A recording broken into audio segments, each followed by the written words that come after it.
Hi, friends. If a person says they're sick, believe them. If a person says they're thinking about ending their life, believe them. I've been around for a while. I've worked with many people in the mental health field and addictions and the gambling addiction field. And even though I have a pretty good track record of not having suicides, they have happened. And I'll tell you, in some cases there was no sign. A man was, he was my handyman here, and he had just done some work for us, and I said, stay over and have dinner with me. He said, no, I've got to go over and cut the grass for the mother of the local priest. I said, okay. I had no idea I was going to get a phone call the next morning that he had shot himself after he cut the grass. Now, were there signs of this? Yeah, there was. Justin, I mentioned, he said if his wife left him, he couldn't go on. Now, at that time, his wife was hooking up with another man, but still living. I'm not sure if they were living at the same house or not. Apparently, his kids knew how bad it was. I didn't know how bad it was because he said very little to me other than that.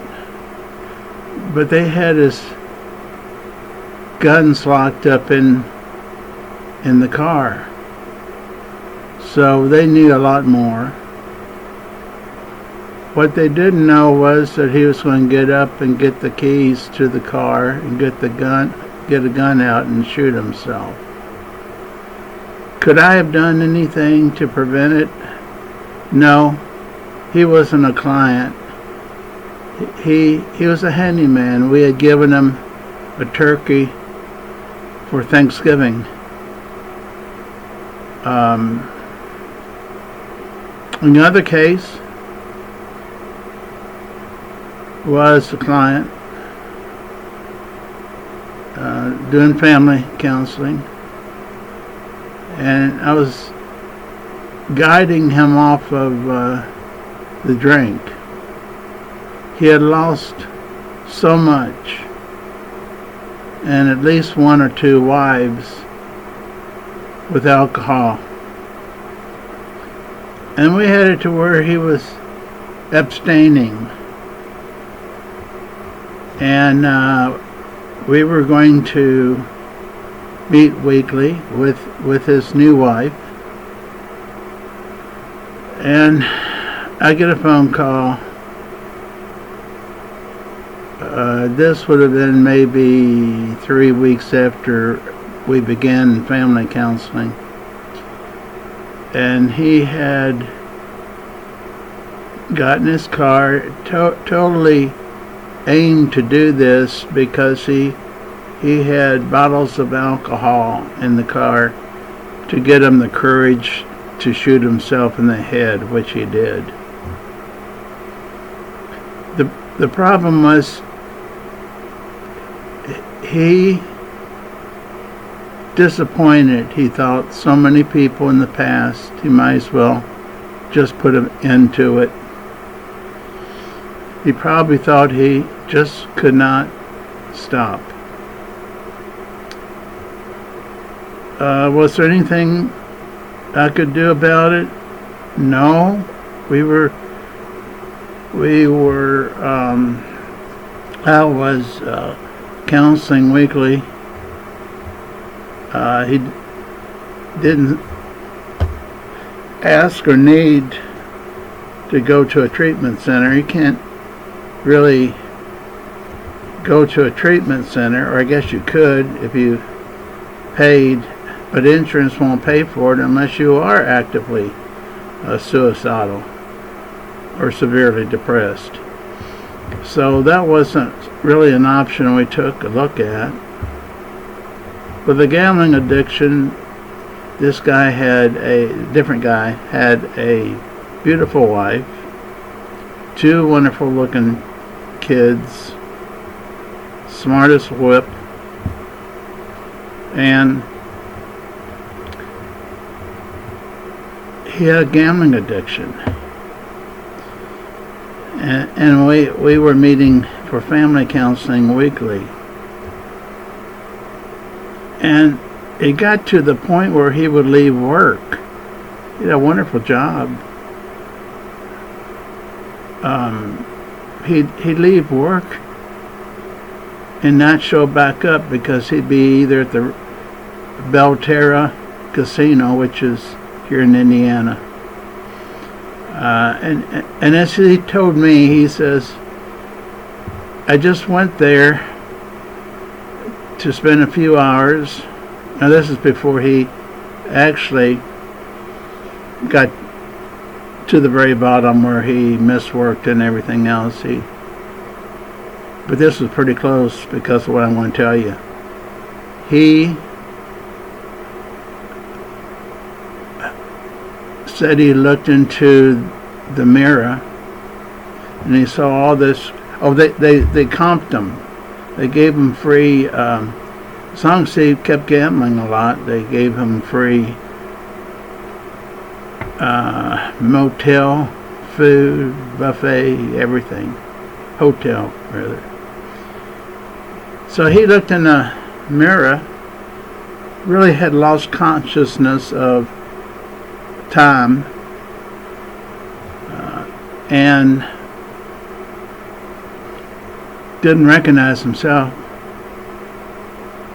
Scraggly hair, beard or hair over his face when he usually shaved.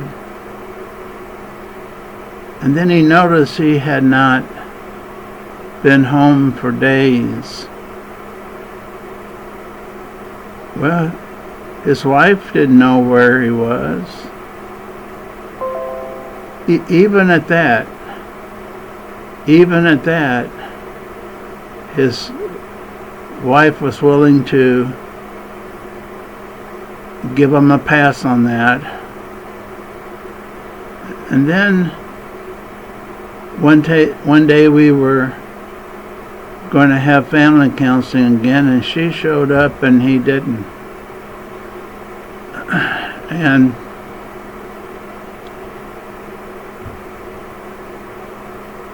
the result was, one of the sessions we had afterwards, when that he didn't show up and she did, she went home and there were police cars, sheriffs, maybe the sheriff. I think she was in the county rather than the city. So regardless of that, there were papers to repossess her car and to foreclose on the house. He had not been making payments. I remember her saying to me, she said, even in high school, all I wanted was to be his wife. And now I've lost it all.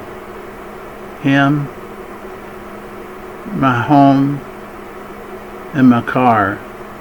Her father helped her get the car back and was going to help pay off the house, but they needed his signature and he wasn't willing to sign.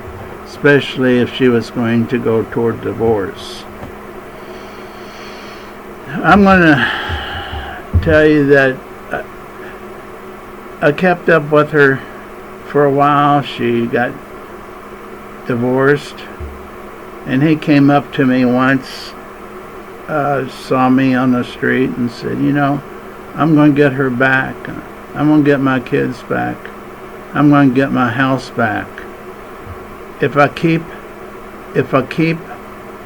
gambling, I'm going to hit it lucky and get it all back.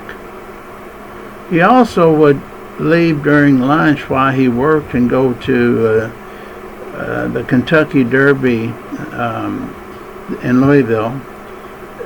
Not the Derby itself, but to bet on horses other days other than the Derby.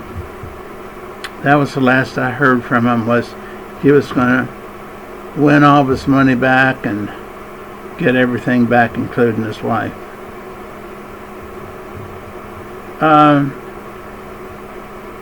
There was no signs that was going to happen to me or to her, because she didn't know he hadn't been paying payments for what was foreclosed on and them taking her car away.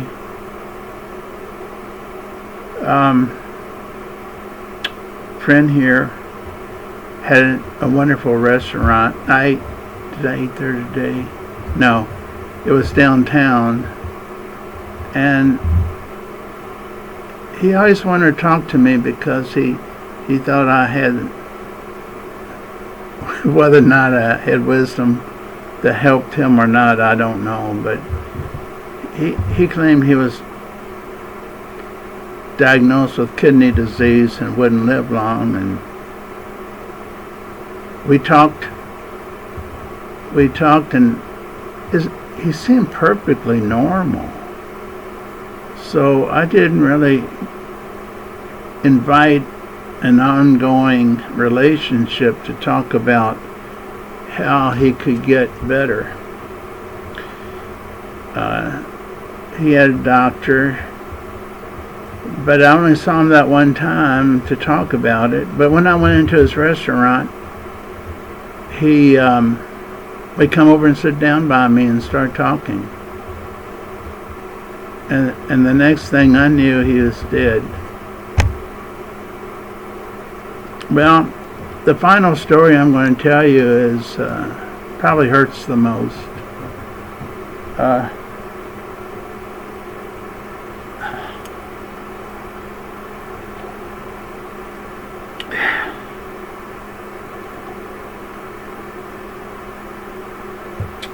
I bought antiques from him.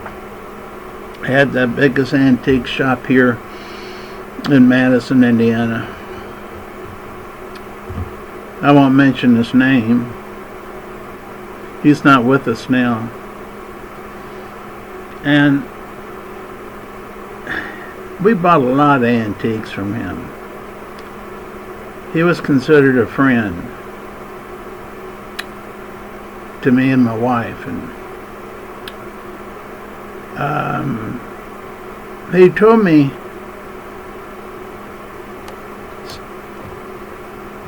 this is after the accident happened.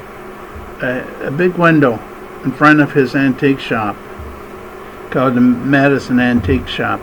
Big window, a car loses control and comes in, and he leans backward and his knees and legs gets busted up on the desk where he couldn't walk. I mean, he was in bad shape from the standpoint, when I say he couldn't walk anymore, he crawled. He didn't have insurance because his wife divorced him, and she covered him with medical insurance. So I'd go into his shop every once in a while. I think my mental health office was close to him, and his health started breaking because he stopped eating, he started just to sleep because of the pain. He would drink NyQuil and smoke joints. Grass. And I really watched this. It was in slow motion. He had I had a shop in there. You know how they rent out shops? I had a shop in there. I guess it all got auctioned off because I didn't push getting it out. And what happened is this. His legs got worse. Now, it got to the point where he was crawling, but at first he could limp. And then, after he auctioned off the antique store, he had enough money to buy a shack. And I didn't know. There was a gap here I didn't know much about. I didn't know he had left and moved into an old shack right across from the hospital, King Stoddard's Hospital. It's now Norton's King Stoddard's Hospital.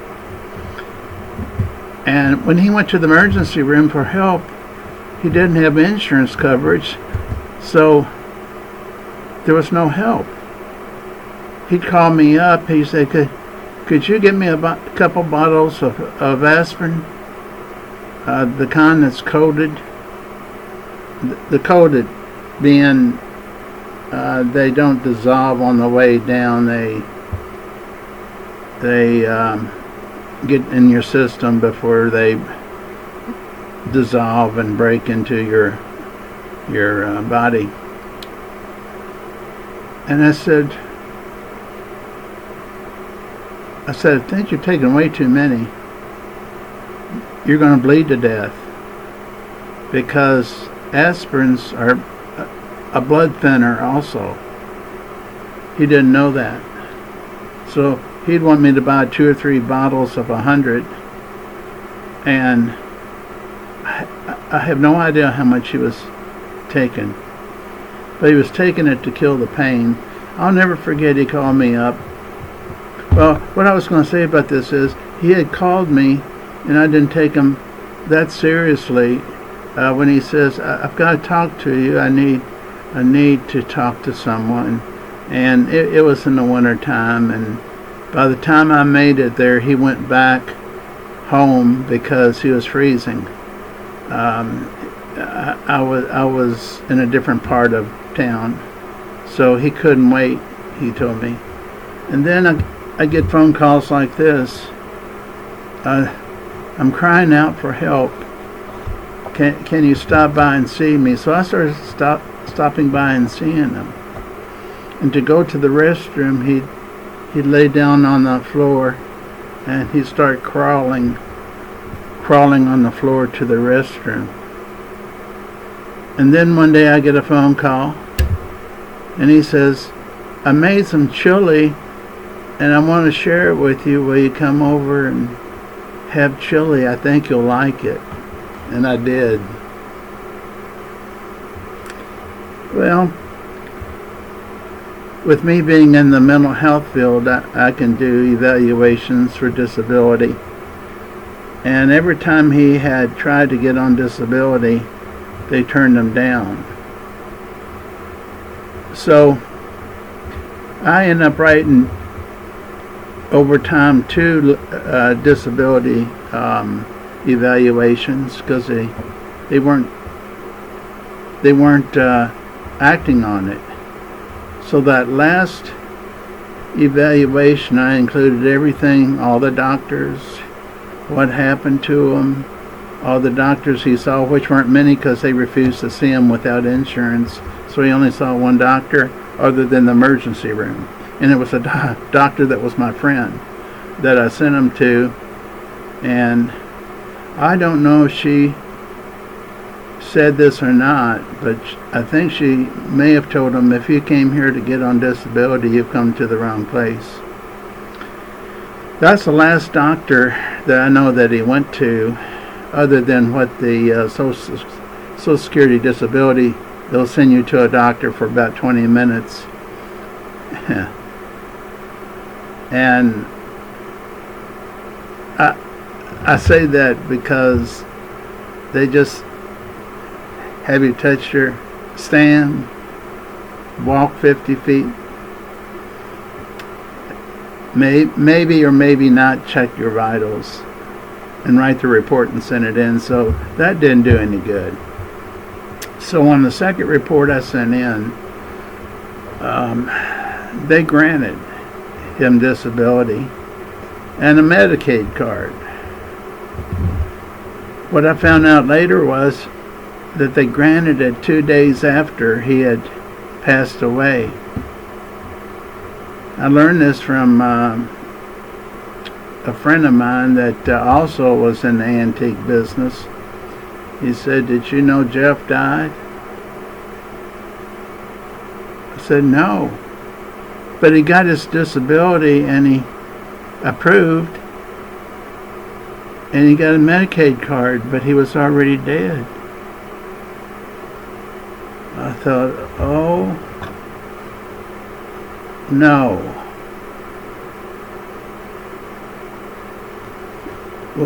When he was crying for help, he was really crying for help. And he would, the last few times I talked to him, he said, "Please help me." He says, I'm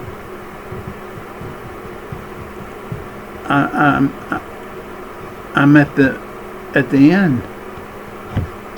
Well, a lot of people will say things and you don't believe them because they're not true, but in this case it was true. I don't think that it was self-inflicted suicide. I don't know if he bled to death from taking too many aspirin. I have no way of knowing, but I share that just to let you know, when people cry for help, take a serious look. Take a serious look. Spend time with them. Take them some food to eat. Eat a hamburger or some food with them. Visit them several times. Check on them on the phone.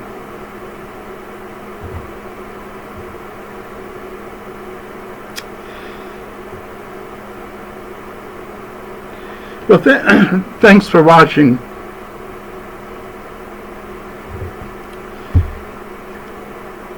I hope you visit me again on the next video.